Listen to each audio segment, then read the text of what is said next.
So we've solved exponential equations. We've worked a little bit of changing logarithms into exponents and exponents into logarithms. So now we're going to kind of take all of that knowledge we've learned, and in this lesson you're going to learn how to solve log equations. So not only are we just going to solve log equations, we're going to review some equations, and then we're also going to do those application problems again.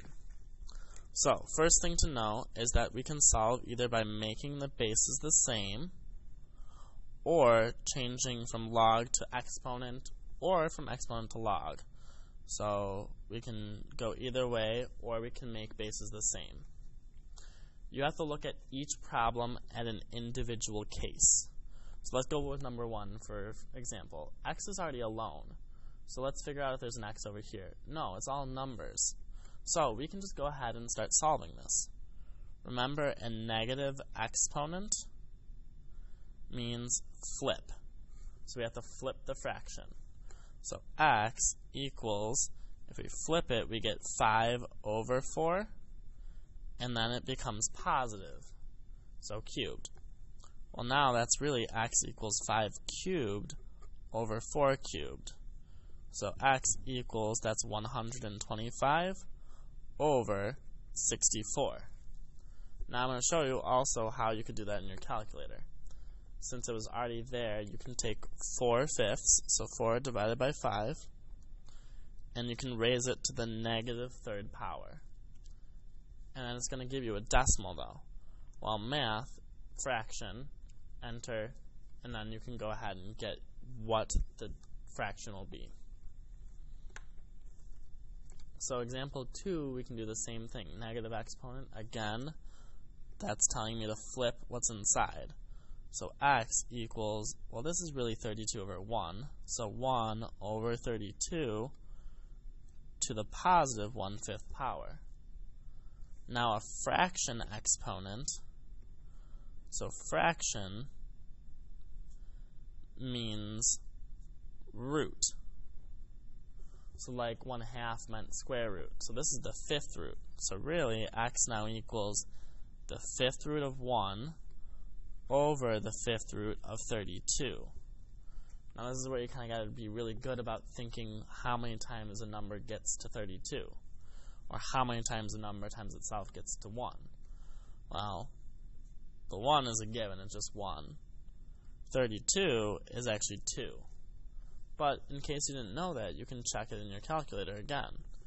Now you just need to take 32, so let's clear out. We need 32 raised to the negative 1/5 power. Notice in your old calculator, you need to put the fraction in parentheses. In the newer calculators, you don't, because it's all in that box together. 0.5, or again, if I hit math fraction, I get 1/2. So that checks out. Number 3 is a little bit of a review here. You see a decimal, make it a fraction. So same thing. So type 0.001 in your calculator, hit math fraction. So this is what I'm doing here. Oh, 0.001, I want it to be a fraction.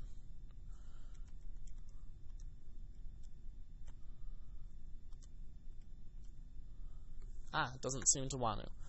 But think about this. You have the tenths place, the hundredths, the thousandths. So it should be 1 over 1,000. And then I get 10 to the x. Now this is a review problem, so I want you to finish. So you finish this one. Alright, so keep going. Now we get to something that's a logarithm.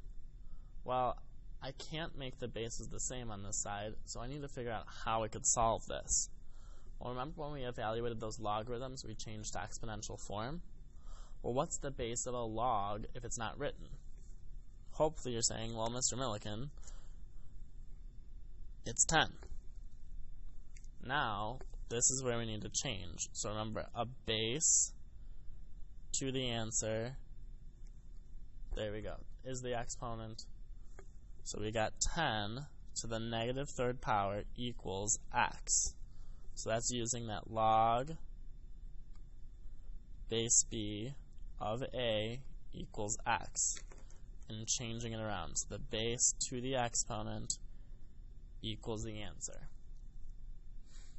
Alright, 10 to the negative third, so that's going to be 1 over 10 to the third power equals x, which ends up being x equal to 1 over 10 cubed, which is 1,000.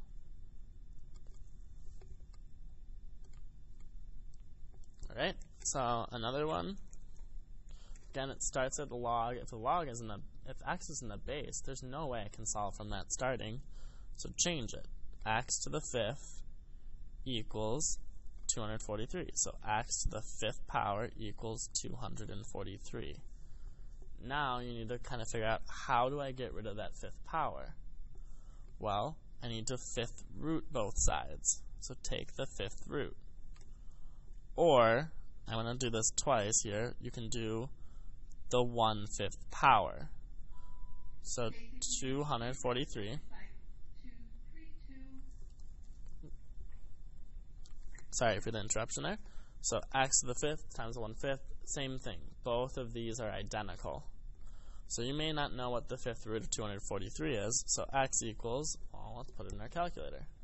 If I want to do the fifth root, there's two ways you can do this. You can do 5, go to math, and this little star lets you do any root. So the fifth root of 243, I get 3. Or you can do 243 raised to the 1/5 power. So divided by 1/5. Again, you get 3. So there's two different ways you can do that in your calculator. Alright, so I want you, or actually let's go ahead and try this one. X to the negative 3 equals 64, so x to the negative third equals 64. So again, if you think you know how to do this, go ahead, just try it, and then fast forward this part to get to the answer here. So we got x to the negative third. Well, how do I get rid of a negative?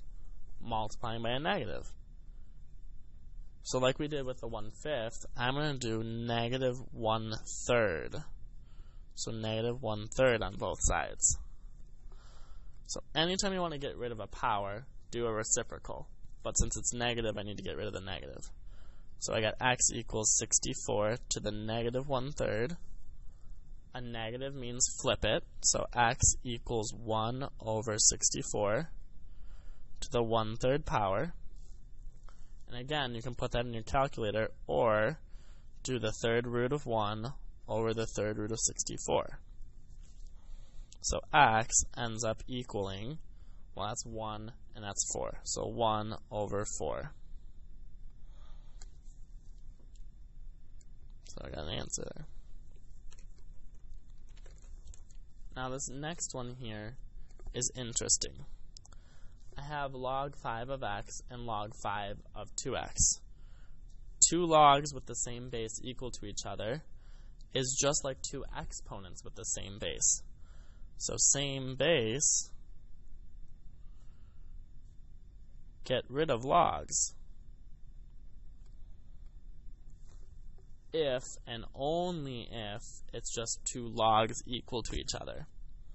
So here I can get rid of log 5, I can get rid of log 5. I have x equal to 2x plus 4. And then that just becomes an easy one to solve. So minus 2x, negative x equals 4.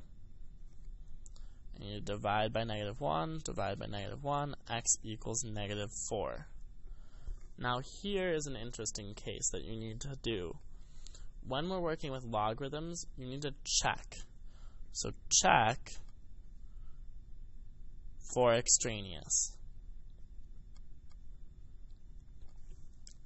And this one does not actually work and becomes no solution. And that's because if I put this in, I get log base 5 of negative 4 equals, and then I'm actually not going to write that, but if you do log of any negative number, that's a no-no. You can't do that. Logs don't have negative numbers. So make sure you're checking them. So technically, I should go back and make sure that this one was correct. 1 over 1,000, that's fine. Here I have a base of 3, that's fine. Alright? So I want you to go ahead, you try number 8 here and finish that one out. And let's talk about number 9 and 10. Those are a little bit different than these. So these are kind of different. We've got an x and an exponent. Well, how am I going to get that out of there? Well, let's try changing form. So change form. So remember, we need the base, so log base 10 of the answer, 7.5, equals the exponent. Well, look at that. Now I have x alone. All I need to do is that. But I don't know what that is. Use your calculator. Remember that the calculator is only base 10 and natural log. So since this is a base 10 problem, I can do log of 7.5 and get my answer. I'm going to go to 4 decimal places here. So 0.8751. So x equals 0.8751.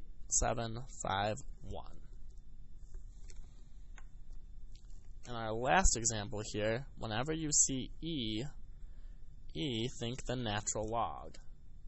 So natural log's base is e. So to change this, I need the natural log. I don't write the base e of 14 is 5x. This just requires one extra step to solve for x.